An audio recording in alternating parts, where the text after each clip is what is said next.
台湾李定国总结说，面对高雄社中社会境的比较，提醒市府一定要更积极面对，因为已经不是单纯户下式大楼、两股大楼加国体等等拢有问题。其中号称台南最后一栋几楼的莱雅大楼就无列管，特别是台南50栋以上的建物比率保持4.8偏高，更有漏高，提醒市府除了消防安全，建筑管理拢是关键。我们未曾想到，我们有更庞大的老旧公寓大楼，同样面临险恶的困境哦。包括我只以永康市为例，我们永康市超过300栋的大楼，其实有多少大楼？其实它现在目前是在属于挣扎生存。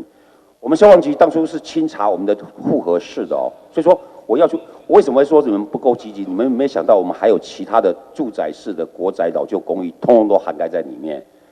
甚至有很多的大楼，它管委会根本就不存在。且依照规定消防检查，那50栋是复合式的，是我们住商在一起啊，类似高雄城中城的。所以那个我们已经清查完毕了。这场大会危机，议员进一步检讨管委会，不管是成员登记未合、管理基金不足，还是根本无管委会消防安检无法度运作。议员认为，一下主体嘛是纳税义务人，希望政府协助弱势进行公共设施的征收。我发现我们公务局的这些主管权责的似乎也是睁一只眼闭一只眼。反正不是你们管，就是我们警察局一定要管嘛。关于整个骑楼的管理，然后那个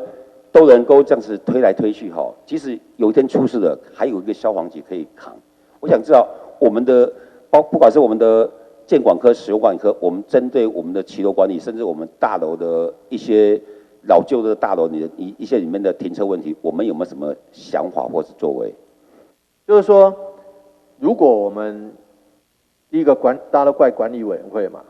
第一个管理委员会，我觉得这个只是阳春的基本款。是。那有管理委员会，当然整个基本的管理费啦，或者有人在巡逻啦，或者有人在收发，有信件寄来，不会说都不会都不见了，这是基本的。那接下来可能还是有一些公安，包括公安不一定是消防，消防是公安的一环，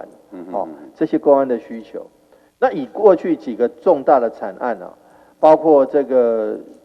很多人为蓄意纵火，有的人是在骑楼就直接给你放火了，没错。像这次城中城有人就是在底下不知道烧什么东西，对，这个就算有管委会，就算有这个第一时间有住宅警报器，坦白讲是可以减少，但是要避免的话，我觉得其实要有其他的机制。其实大楼里面通常目前的大部分停车位，